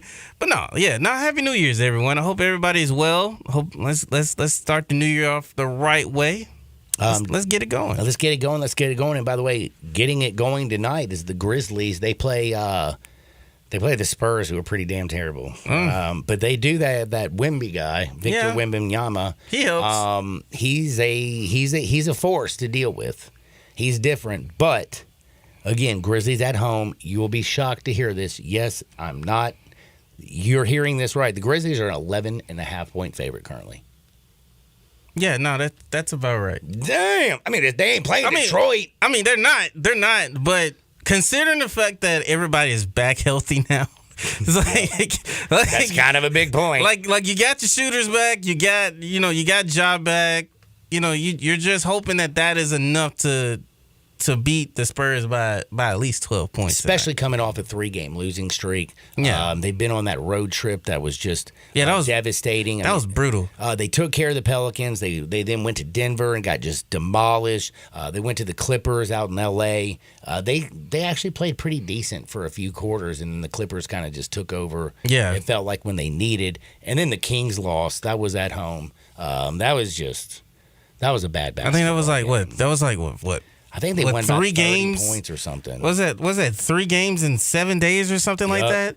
I'm like, yeah, that was pretty brutal. Like, just you having to fly out to the mountain time zone, then to the west time zone, then you got to shoot it right back over to the central right before New Year's. Yeah, that was pretty brutal. But you could have played better. Like you said, the Clippers game, they played better until the Clippers. Flipped the switch, I guess. I don't know. Yeah, they did. I guess. I mean, the Grizzlies were up at one point there in the it was the beginning of the third quarter, and then all of a sudden it was the Clippers who went on a 12-0 run, and I was like, oh damn, they're doomed. I mean, the Grizzlies had a nice lead in that ball game, and then they just got pimp slapped. Yeah, and rebounding has been an issue during these 3 games. You're not gonna win a lot of games if you can't end the defensive possession with a rebound. No, you can't. That's basketball 101 in that sense. But hopefully they can tonight. I mean, obviously it's a tall task going up against a very, very young Spurs team, but they are very gritty in that sense. No pun intended. But they should have the talent to beat them. They had a good plan, good strategy against them early in the season. Spurs are the worst team that I've ever seen in fast break opportunities. Yeah. And they're also one of the worst passing teams I've ever seen in my life watching San Antonio. It's just weird for a pop team. Like, they turn the ball over at a ridiculous rate. Yeah, it's very one-on-one. Devin Vassell, Keldon Johnson, they even throwing it to Wemby. Those are their main guys. So they're gonna have the ball in their hands a lot. So you can turn them over pretty easily. It's just on the flip side, the Grizzlies got to 1, take care of the basketball, and 2, got to do a better job of rebounding as a team, especially the bigs. But as a team, they got to do a better job of that. They do got to do a lot of better jobs on a lot of things going forward. They have a big game tonight again, 11-point favorites over the Spurs. That's happening tonight at FedEx Forum. Yeah. 7 o'clock tip, just the tip, and then we have a full game afterwards. So I'm looking forward to that again. The Grizzlies right now 10-22. They have a lot of work to do. Yes. It is now January 2nd. We're looking in the new year. Is this something where you believe that this Grizzlies team, now that they're getting healthier, now that they have Ja, can they sneak up and get in that, the 10-7 range? Yeah, and I told a lot of people this because I didn't want to entertain the possibility of tanking because the season literally just started, and I'm still trying to get my footing on the season. But this month is very critical to see if they can make the playoffs or not. If they can just go on a route and just getting a bunch of wins, I mean, like it completely turns things around. Now, like I said, the deck is against them, like because they got a lot of good games coming up towards the towards the end of the month, which is perfect because now that everybody's healthy, you got your firepower back, but there's less time to get everybody back on one accord. So practice. And even these smaller games even these games like the Spurs, even the game tomorrow night where you got the Raptors in town. These are the games where you kind of need to go get these guys gelled together, take care of business, talk things out defensively, run the offense, take care of the basketball. So hopefully this month for me will let me know where the Grizzlies stand as far as playoff seeding. Because then right after that, probably like a couple weeks after that, that's when the trade deadline happens, and then that's when All-Star weekend is. They got 50 games remaining. Grizzlies got 50 games left. They've played 32. There's a lot of basketball left. Yeah. The only thing is, though, when I look at this West, you can go look at the top right now with the Minnesota Timberwolves. Like, wow, Ant-Man is just ridiculous. They've only lost 8 games. Oklahoma City, please. Like, they've won 4 straight. Shea is that dude. Denver, defending champs. You got the Clippers, who actually Paul George and Kawhi Leonard and Russell Westbrook and James Harden. It's actually somehow working out for them. Mm-hmm. I mean, Westbrook the other night, man, came in there and against the Grizzlies, and that fourth quarter, he dominated. Yeah. Like, I didn't expect to see that. The Kings, you know how young and fast they are, De'Aaron Fox. The Pelicans, fat boy, I don't know if he's going to make it, but they're still pretty decent. Brandon Ingram's the real deal. Like, I look at this West and say, who's going to fall out? Dallas is playing good. Phoenix, they haven't played up to their potential. The Rockets is one team that I still don't believe in, that is a team that could fall. But the Lakers, the Golden State Warriors, like, I mean, somebody's going to be left out this job. Yeah. And you throw in the Grizzlies, and if they could get their act together, they can make this a little shaky. Yeah, they could. For a lot of teams. And I think that's kind of my hope in all of this. It's like winning, get enough games to get into that play-in and make some noise. And just try to make as Man, heck, if they just got in that play-in game and got through they'd come first round and had to play like Minnesota or Oklahoma City early on, I don't want to play Denver. I would take the Grizzlies. I will take a first round matchup versus Oklahoma City right now. I would. Like, give me that matchup. Like, I'm not afraid of the Timberwolves either, but they got the bigs to beat us. I don't think the Thunder has the bigs to beat us, but they have a lot of perimeter, really good perimeter players. Smooth dudes who can knock down some shots. They got a lot of perimeter players that can play. So, get their act together, and if you can mess around and get into that 7 spot, if the Thunder is there at that number 7, sign me up for that. So over in the East, by the way, just a quick thing before I move on to the Tigers. When you look at the East, is Boston just head and shoulders better than everybody? Because I see the Bucks, and I feel like sometimes there are issues. I mean, Giannis is an absolute machine, but he doesn't like to shoot the three. He doesn't like to go to the free throw line. Dame Lillard is the real deal. Holyfield, Joel Embiid. I love him and Tyrese Maxey, but how healthy is he going to be? Like, when I look at that East, I just feel like this Boston team, as long as they're healthy, they are the team. Yeah, no, they're the team to beat. It's just, I mean, adding, and we talked about this, and me and Brian and I talked about this as well during free agency. Like, when they acquired Kristaps Porzingis, it wasn't the Shake Junt champion of the NBA. Sure, but you know that nobody spends more time in a strip club than Kristaps. I did not know that. Yeah, man. I did not know he's a big fan, frequent member of the establishment. Like, I didn't realize that. But coming into the season, like, Kristaps, we knew the talent that he possesses. It was just all about staying healthy. It's all about staying on the floor. And right now, during these 32 games for them, like he's been on the floor. He's been healthy. He actually, it's the Detroit Pistons, but he hit the big three against the Pistons to keep their losing streak going until, subsequently the Pistons end up getting the win a few days later on. But he has been the key piece to all of this because they now can able to spread the floor and really go 5 out. Dude, and also like right now having Drew Holiday and Derek White now being the backup guard. I mean, they're point guard, they're guards, they're forwards, they're center. Like right now, like you look at them and they're just, hell, Peyton Pritchard's even playing great. I mean, like I turn up and I'm like, damn, my boy's got some game. Yeah, no, it's a wealth of riches over there in Boston, and they're still looking to add to it at the trade deadline to kind of bolster the roster even more. But yeah, no, Boston at this moment they're the team to beat until otherwise. Like you said, the Bucks, they're not that far off. It's just only a matter of time before Dame kind of gets going with Giannis, with Middleton, and then it's just gonna see who's the top team in the East. So it's just only a matter of time. It's the NBA season's here, man. We got 50 games left for the Grizzlies. They got a lot of work to do.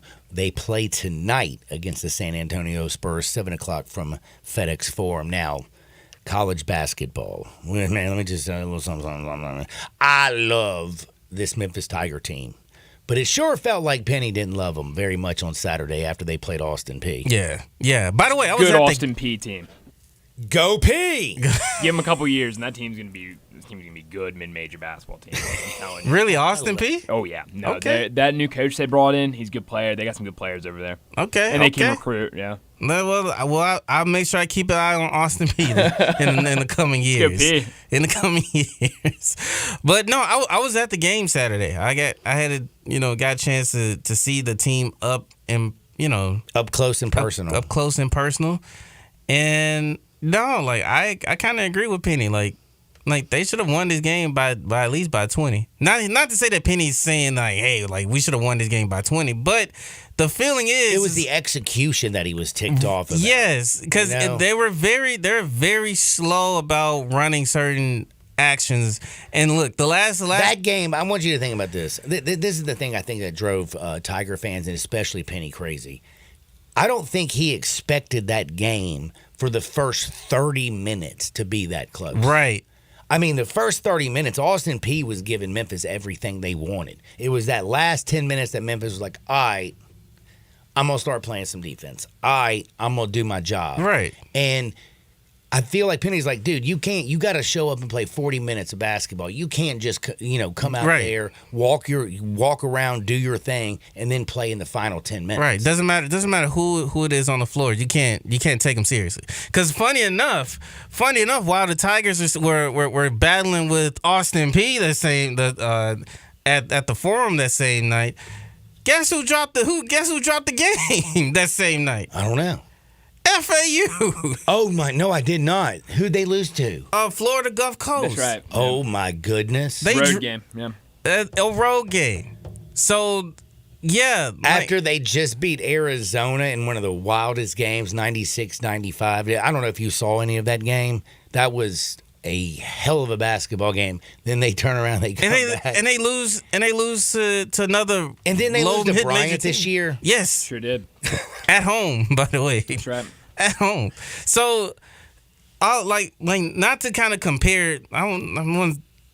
This might sound bad, but not to kind of compare sins or anything, because the Tigers, they end up winning, but you didn't like how they went about during the game, but at least you took care of business.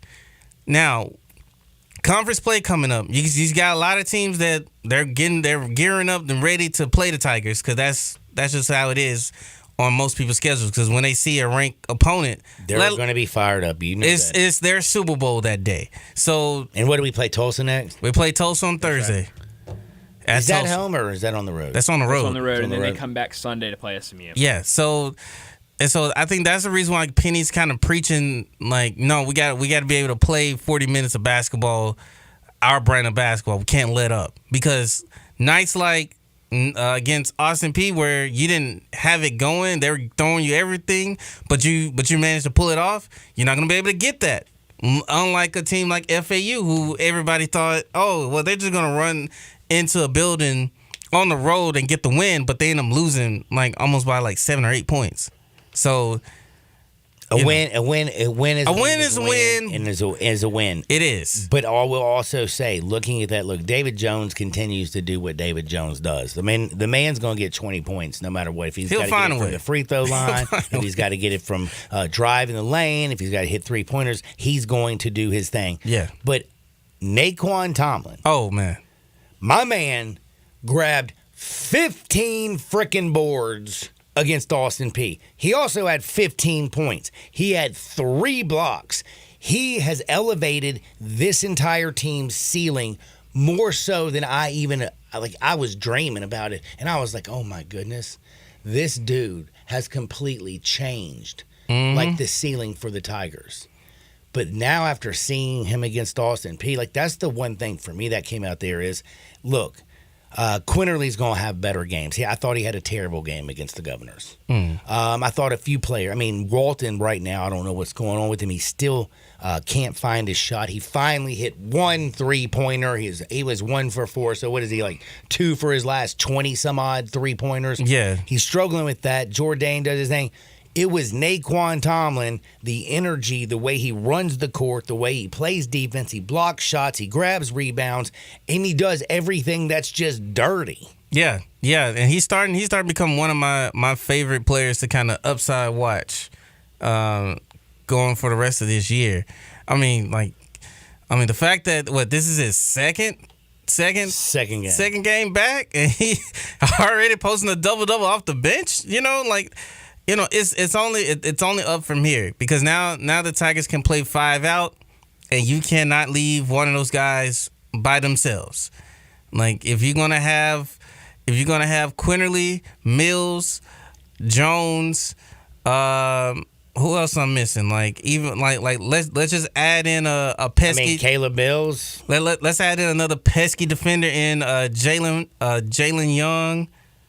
Jalen Young, by the way, has been playing good minutes back with Quinterly, but sometimes they actually play together on the court too, which is interesting. I just love the depth. I like the team, and again, Naquan Tomlin for me is what is doing it for at least my excitement. 15 boards, 3 blocks, 15 points. Dadgummit, I know Penny was ticked off after playing the Governors, but I've just been watching Naquan Tomlin, and he is going to take this team to another level. Zach Boyd, tell everybody where they can find you and what you're doing. Rack City Zach on Twitter. And also, if you want to keep up with the new Tri-State Defender as well, you can follow them on Facebook, Twitter, and on Instagram on at the new Tri-State Defender, and that would be great. So get your year started off with us. So check us out. Man, check him out and always listen to him. Don't forget, he's always with the good old boys in the morning, Greg and Eli from 7 to 10. And you're taking care of Wolo. We're taking a quick timeout. We have Hardwood on the other side because it just feels so good. Sports 56 98.5 FM. Join the voice of the Tigers, Dave Woloshin, for Wolo and Friends. Weekday mornings from 10 to 11 here on Sports 56 and 98.5 FM. Bartlett Small Engine has been serving quality power equipment since 1970. They have a full line of power equipment, parts, and services for most makes and models. Bartlett Small Engines has the best brands in the power tool industry, and they're all American made. Bartlett Small Engine is your can-do store. 6780 Summer Avenue. Call 901-386-9779. Bartlett Small Engine has free pickup and delivery both at your home and curbside for lawnmowers, blowers, edgers, and any small engine. Call 901-386-9779. Grapevine Liquor and Wine has the largest selection of bourbon in North Mississippi and wines from all over the world. Let Jimmy the Delta Boy help you select the perfect spirit or wine to impress. Whether you're looking for the best price or a certain flavor profile, Grapevine Liquor and Wines has it. If you want good southern treatment and the hottest prices, Grapevine Liquor and Wine, Getwell Road, South Haven. Hotty toddy, gosh almighty, where do you get your bourbon? Flim flam, bim bam, Grapevine, by damn. A good friend of mine told me about this awesome place for lunch. Oh, yeah? What's the name? Neil's Grill and Bar, where the fat man rocks. Everybody knows Neil. Where's it located? It's located in Yorkshire Square off of Quince. And what's it like? The best lunch place in Memphis. You know, like real mashed potatoes and gravy. Everything is made from scratch. Monday through Friday, daily lunch specials like Monday baked chicken, Italian Tuesday, spaghetti, ravioli, Italian spinach, delicious fried catfish, fried chicken livers every Wednesday, Friday, Salisbury steak, barbecue chicken, or if you just want a vegetable plate, the best veggies in town. What about the lunch price? Meat and 2 veggies, $8.95. Meat and 3 veggies, $10.95. And veggie plate, $9.95. Big fat boy portions, man. Hey, you're making me hungry. Come hear the best live local music at Neil's. Eddie Smith plays Sundays 5 to 9, Mondays karaoke, Tuesdays Debbie Jameson, Wednesdays Elmo and the Shades, Thursdays John Williams and the A440 Band at Neil's. Where the fat man rocks. Listen each and every Sunday morning at 10 a.m. and join Ottawild Presbyterian Church for worship. Ottawild is a PCUSA church located in Midtown Memphis.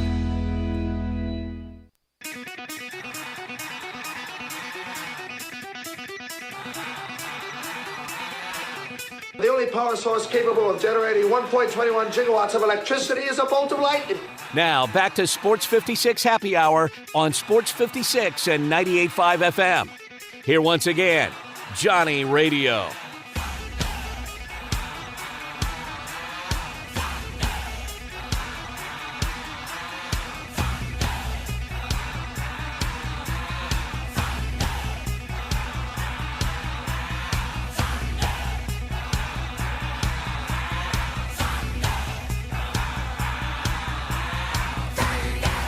Welcome back to a little Sports 56 Happy Hour. I am your buddy Johnny Radio, hanging out with Brian Dacus. A big thanks. Zach Boyd, who joined us in the last segment. We talked about that Tiger basketball team.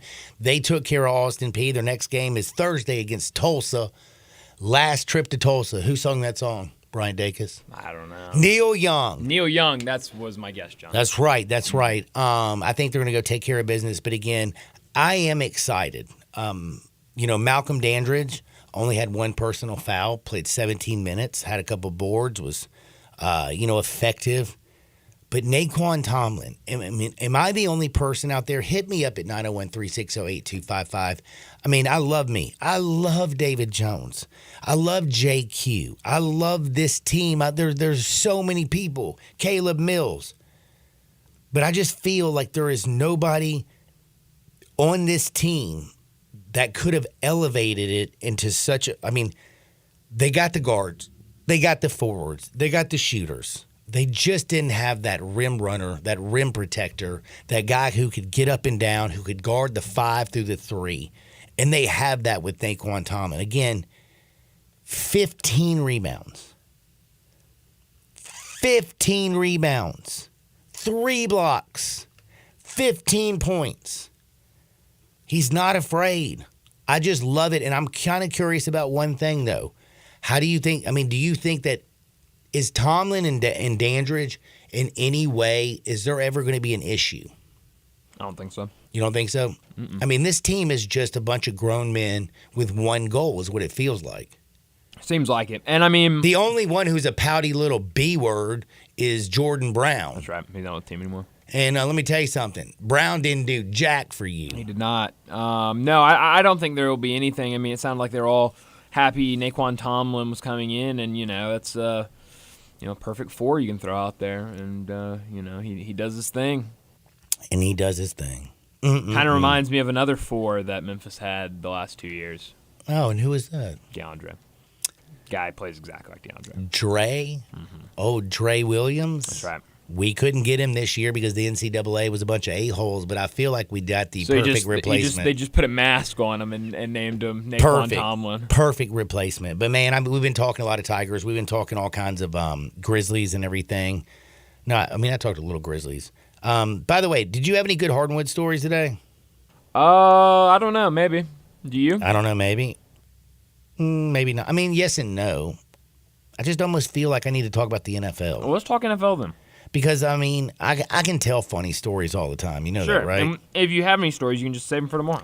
And I do have some good ones. And I think I'm going to have to take a little bit of a time out because we have to talk about what's going on in the National Football League. Right now, you would say that Lamar Jackson has wrapped up the MVP, wouldn't you? Sure. I mean, is that a hard stretch to say? No, I think he's like minus 250 or something Is like he, that is in he the now betting minus market. 250? Man, remember when I was telling you back then when he was getting what Purdy was like minus 150, which was ridiculous. and you had a Lamar was what plus 500, like Yeah, something like that. Let's see what he is now. Awards, MVP, was way off. Lamar Jackson is currently minus 20,000 to win the MVP on DraftKings. Well, let's just basically say he wrapped that bad boy up. He sure did. He did. And I would have to say that I think Todd Monken, the former Georgia offensive coordinator, has done an absolute amazing job. Of course, Harbaugh does what he does, brings in good talent. They have it. They finally have given him some weapons. Did you see Odell Beckham Jr.'s catch? I did. That's crazy. Like, are you kidding me? He kept both feet in and held on to the ball with his hands when he was going down to the ground. I love how they threw the flag, Mike McDaniel, and it's like there's no way he actually caught that. No, he did catch that because he is that good. And again, the Miami Dolphins played Baltimore, in which was a huge game, and Baltimore went out there and pimp slapped them so hard that, like, I was going to say something, but I didn't think. I was going to say something that was terrible. I'm glad you did. So I didn't. But they did open up the forefathers, and they came down on the Dolphins. The Dolphins looked good on that first drive. They went right down the field. Tua was carving them up. They got 10 first-quarter points. They scored 9 points over the final 3 quarters. They got beat 56-19. Lamar Jackson threw 5 touchdown passes and threw the ball for over 321 yards. Zay Flowers, by the way, only caught 3 balls, but it was for 106 yards because he had a 70-yard touchdown in that bad boy. That's right. They got the weapons. They got the defense. They can run the football, even though they've lost 4 running backs this year, which is crazy to think about. Ravens, man, looking absolutely nasty. The Fish, however, like, I mean, what do we say about this Fish team? Like, do you believe in the Dolphins? They're 11-5. When they look good, they look good. Mm-hmm. But when they play good teams, what happens to the Fish? The Fish don't win, man. Right. It is just still, to me, weird. Went on the road, got beat by 28 when they played Buffalo. Went on the road, got beat by 14 when they played the Eagles. Went on the road and absolutely got dismantled by Baltimore. 56-19. Did they beat the Cowboys? Yes, 22-20 at home. A road game for the Cowboys. Cowboys can't win on the And road. it was a road game for the Cowboys. And again, I thought the Cowboys should have won that game. They, I still can't believe they actually lost that game. That was one of those pathetic, absolutely ridiculous games where the Dallas Cowboys go out there and piddle around for the first half, down 13-7 at halftime, can only get a field goal, and then all of a sudden they get their offense going in the fourth quarter. Get CeeDee Lamb the damn. Can you do me a favor? Get CeeDee Lamb the ball. Every play. Just get him the damn ball. Yeah. The man is awesome. So over in the National Football League, it's going on. It's absolutely crazy. Right now, Baltimore, who had to play the 49ers. No. Who is it? They beat the 49ers, and then they just beat the Dolphins. They are running away with everything. Sorry, I would have helped you, but I had a sneeze coming up, John. This Ravens team right now, 13-3. It's just absolutely wild. And you know, by the way, do you know who the Dolphins play in the last week of the season? They play the. No, I don't know, John. Actually, I'll be honest. They played the Buffalo Bills. Wow, not an easy game, and Buffalo's been rolling. Do you know what the standings are right now over in the AFC East? No, tell me about them. Dolphins 11-5, Buffalo Bills 10-6. Woo! Buffalo Bills have won 4 straight football games. Josh Allen is playing out of his mind. James Cook is running the football. They got rid of Ken Dorsey. It seemed like Ken Dorsey was the issue. Brady has done an absolute job calling plays. This team looks so much different. Yeah, they do. Their defense is playing out of their mind. Won 4 in a row. That's Won crazy. 4 in a row again against great teams. Their schedule was absolutely brutal. Buffalo is getting it done.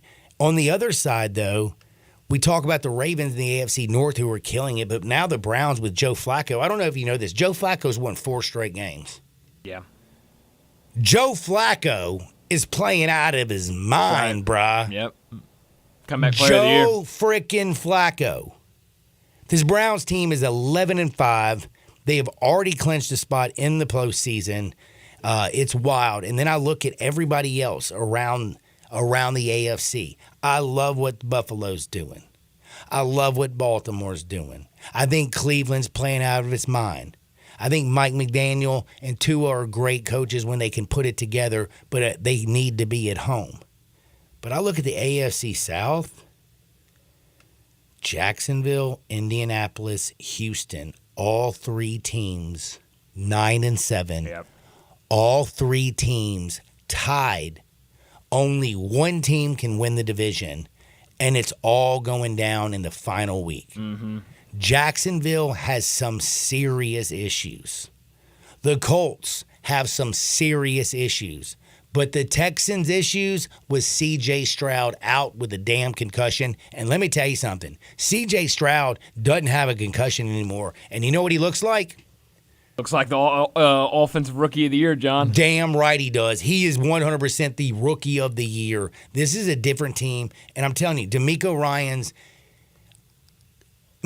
first year in Texas. Man, what a year. And he's doing what he's doing. It just don't even make sense to me. He's 3rd right now in Coach of the Year. Golly. Odds, I should say.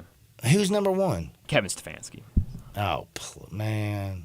Stefanski already won that, John, a few Minus years 1,000. ago. And that was when Baker Mayfield went to the championship. Yeah. I'm sorry. Shane Steichen, 2nd. Shane Steichen with the Colts. You know who was the offensive coordinator for the Philadelphia Eagles? Shane Steichen. That's right. And you know the Eagles look like terribleness ever since Shane Steichen left. That is true. They don't look like the same team. Joe Flacco plus 100 now for comeback player of the year. If Joe Flacco, by the way, if Joe Flacco is not the comeback player of the year, the dude was on the couch. Oh, 4 straight games. There was a player that was dead on the field. I mean, DeMar Hamlin, listen, minus he 140 did not, right number now. 1, he didn't die, right? Right. He's still alive, correct? And number yes, 2, they had to bring him back, but is he out there doing anything?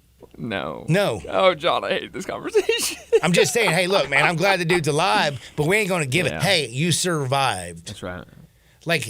Okay, so if a man has a heart attack and he survives it, are you going to go out there and be like, you're Mr. Universe or whatever, just because you survived? No. DeMar Hamlin, thank God he's alive. Amen. Amen on that. Praise Jesus. But Joe Flacco has come out there and played the quarterback position as good as anybody. Sure has. And had a fourth quarter and had a stretch where he went from that fourth quarter when he threw 2 touchdowns and they came back and won, I can't remember, 3 weeks ago. And then the next week he goes out there and throws 4 more touchdowns. Joe Flacco's playing out of his damn mind. You got that right. Also playing out of his mind is, I think, Justin Fields. And right now the Bears have a little bit of an issue. Do you move off of Justin Fields? Good question. And go and get Caleb Williams? I don't know. I really don't. How about you get some weapons around him? How about you solidify that defense? And by the way, can I just say something, man? Again, the Falcons, Arthur Smith, I like Arthur. Oh, yeah. I like Richard better. Better friend with Richard. Mm-hmm. Those are the Smiths. Yeah. By the way, do you know, interesting, tidbit. Okay. Should I say this on the radio? I don't know. It's a big company, so, So when I was a young feller and I used to stay over at Richards a lot, we had the pool house or the tennis house that we would stay at. Of course. And, you gotta understand, Fred's out there doing work and, living. And balling, our sweet little maid who couldn't keep up with this wild man. Over there, I had a summer where I had a really good summer. I believe it. I believe it. I became a man. I believe it. You know what I'm saying? So I'm always going to have a special spot. Now, I told Arthur to get the bleep out because you're an idiot, and he was young back then. But right now, I'm telling Arthur to get the bleep out with Atlanta because what he's doing with the Falcons, he was a great offensive coordinator when he was with the Tennessee Titans. I don't know what he's doing in Atlanta. He doesn't use his damn weapons. He does not. You're right. And again, you can sit there and say, well, Johnny doesn't have a quarterback. Taylor Heineke's this. Desmond Ritter's that. Bro, you got Bijan Robinson. Sure do. You got Kyle Pitts. Sure do. Let's see. You got Drake frickin' London. Van Jefferson. I mean, like, dude. Heck, they even have Tyler Algier, who's a backup running back to Bijan. They have weapons. Yeah, they do. And this guy won't deploy them. He doesn't get the ball into his playmakers' hands. Ever. I just don't understand it. And I know NFL fantasy players, by the way, can't stand. Oh man, Arthur, he's literally the most hated person player on planet Earth when it comes to football fantasy. circles. It's awful. He's the only person who can't get these guys to I had actually Kyle Pitts produce. on my team last season. Ugh. Oh boy, I just don't get it, man. I mean, I want you to think about this. Kyle Pitts is 6'6", A grown man. 250 pounds. entered the league as a grown man. Runs like a damn deer. And they can't get this guy the football? That's right. Oh, and by the way, Drake London is one of the biggest wide receivers in all of football. That's right. The But dude's a but damn nobody monster. knows about him because he's not being used in Atlanta. It's wild. National Football League has gotten a little bit buck wild, but next week, while we're looking for all the games that you need to pay attention to next week, again, this is the last week of the regular season. That's right. You got unbelievable games out there. Teams are still fighting. You have the Texans who are playing the Indianapolis Colts. That is basically for the AFC South. Yeah. A win in your Because end game. the Jaguars, they play the Titans. And you know, I believe, if I'm correct, the Texans, do they not hold the tiebreaker over the Jags? I think they do, actually, yeah. Because I know they beat the Jags earlier in the year. Did they beat them twice? I think I think they might have split. Let me look. I know they beat the tar to the Jaguars early in the season. Yeah, they split with the Jaguars. So they did split with the Jags? Man, this is going to be a crazy week. Big football games. It is week number 18 in the National Football League. And you got the Texans and the Colts. A couple other big games that you have. Like serious football games. And I can't believe I'm about to say this. The Buffalo Bills and the Dolphins. Yeah. Standalone game at night, 7:20. Buffalo is a 3-point favorite. The winner wins the AFC East. Miami has to have people come through them, do they not? Got to. Without a doubt. Without a doubt. Buffalo is a bunch of road warriors, but I feel like this Buffalo Bills team they've won 4 straight games. I think they're just playing at a different level, and they haven't beat just some average teams. They beat Kansas City in Kansas City. They beat the Cowboys.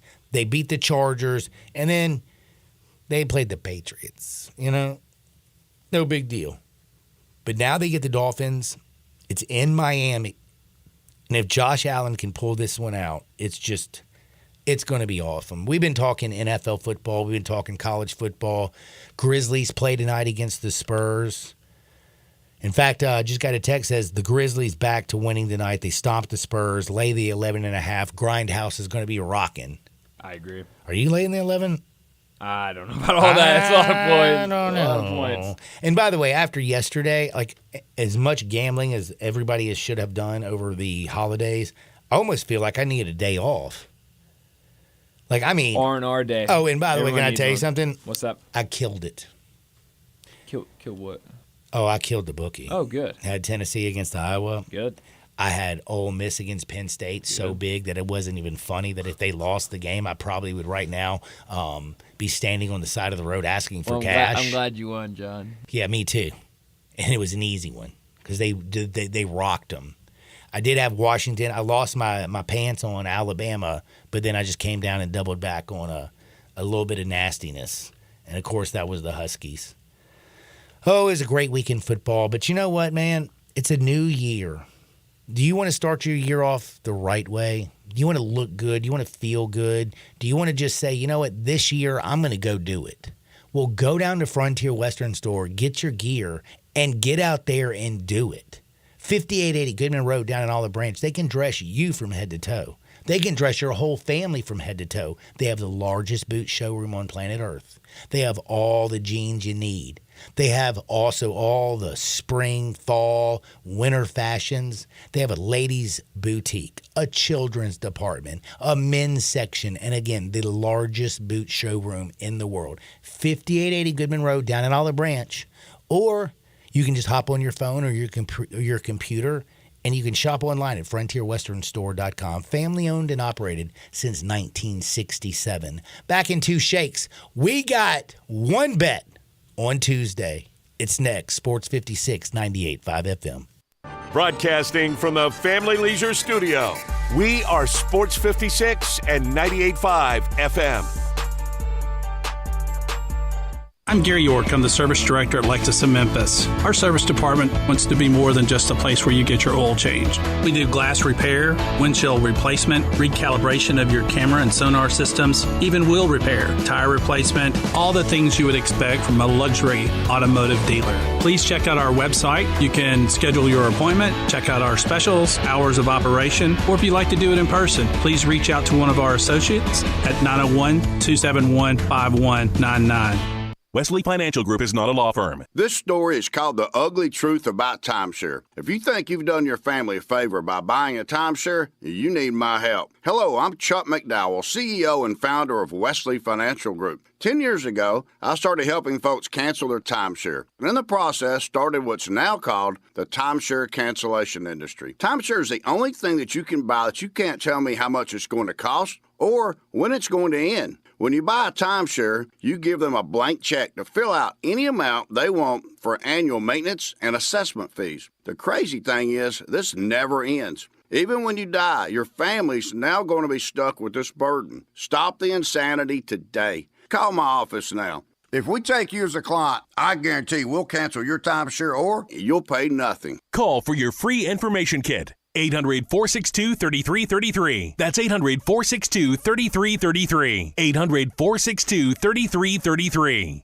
Get the home field advantage every time with Fairfield by Marriott, the official hotel of the NCAA. Whether you're a student athlete working towards your championship dreams or your team's biggest fan, Fairfield by Marriott has everything you need to get ready for game day, from comfortable guest rooms to a complimentary hot breakfast. Visit fairfield.marriott.com to book your next game day stay. Fairfield by Marriott, part of the Marriott Bonvoy portfolio of hotels, an official hotel of the NCAA. We all appreciate luxury. We love the newest technology. We want something that sparkles and looks great. Well, I've got it all in one place. It's called Genesis of Olive Branch, right at the corner of Highway 78. That's Lamar. And the first exit in Mississippi, that's Craft Road. Turn left and you will see Genesis of Olive Branch. And right now, you can get the 2024 Genesis GV70 starting at $49,480 with special financing as low as 3.49% on select models. How about the 2024 Genesis GV80? A little bit bigger, starting at $55,995, financing as low as 5.49% with a $2,000 rebate when trading a luxury brand. Call them. They'll even bring you a Genesis at your work or your home for a test drive. They're convinced that when you drive a Genesis, you're going to want one. Call 662-890-6684. Ask for Vinny. Genesis of Olive Branch. Now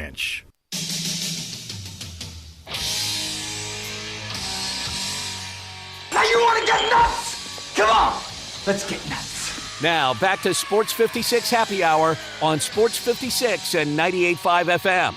Here once again, Johnny Radio. Welcome back to a little Sports 56 Happy Hour. I'm your buddy Johnny Radio, hanging out with Brian Dacus. We were blessed to talk with David Cobb, Zach Boyd. Happy New Year. It's January 2nd. I'm here to help you start with adding a little bank to your bankroll. Now, you got to listen to me, okay? This is very important. I like inline plays. There are always opportunities if you watch a basketball game on certain runs, the ups and the downs, the ebbs and the flows, where you can find something special. And there's one tonight that I'm going to be watching extremely close. The opening line, the total for the Boston Celtics and the Thunder tonight is 240.5 currently. 240.5. And you're thinking to yourself, well, damn, that's a lot of points. Well, damn right it is. The reason it is so high is because this is a Boston team and also, of course, a Thunder's team. Thunder played the fifth highest pace of play. They get up and down the deadgum court. The last 3 meetings, 254, 248, 253 when they've played each other. These games have gone over the 240.5. Bro, this is January 2nd. These guys are fighting hangovers today. If you were a rich baller, don't you think you would have been doing maybe some drinking, a little humping and dumping, a little bit of this, a little bit of that? I have a feeling that they're going to come out there. They're going to play at a slower pace. It's in Oklahoma City. The Celtics, the Thunder, I'm not picking a winner, but I'm going to tell you right now, watch that game. Watch it through the first 4 quarters. If they come out a little bit fresh, score. If that sucker gets up to like 245 at one point, pound the under. Weaken the legs. Hangovers are going to start. In the fourth quarter, they're just not going to have the stamina. I love the under in the Celtics Thunder game. I think it is too high. Yes, the last 3 times they played, it has gone over 248 every single time. That was the lowest score that they had. But you know what? They didn't play on January 2nd. They played January 2nd, and that's tonight. And I'm telling you, the Celtics and the Thunder, they partied like rock stars. They played ball like all-stars. They probably pumped it like porn stars. And tonight, they're not going to be able to put it in a hole. Because they've been putting too much stuff down their pie hole by drinking too much liquor. And again, they're going to be weak in the knees. What do you think about that under? Yeah, I like it. I'll be taking Central Michigan tonight at home, -2 over Buffalo, a bad Buffalo team, 1-11 on the season. Central Michigan at home, I think they win it by more than a basket. Is this something that I need to play? I mean, I like it. I'm going to play it. You're going to play it for real? Yeah. John, I wouldn't be telling you to play if I wasn't going to play it. No, I know. I'm just saying, I just sometimes know, like you are the college basketball guy, so usually when you say something about college basketball, I follow you. You notice that, right? Yeah, I mean, I like this. I haven't looked at it too close, but just kind of looking at it, Central Michigan should be more than a 2-point favorite at home against a bad Buffalo team. Why is North Carolina only a 4-point favorite against Pittsburgh? Pittsburgh's been pretty good this year, and on the road, it's tough to play at Pittsburgh, so that's why it's low. But I think they still win. Man, we're gonna find out who's winners and who's losers. But we'll be back tomorrow, same time, same place. For Dacus, I'm John. Get out there, make the world a better place. We'll see you on the flip side. Peace.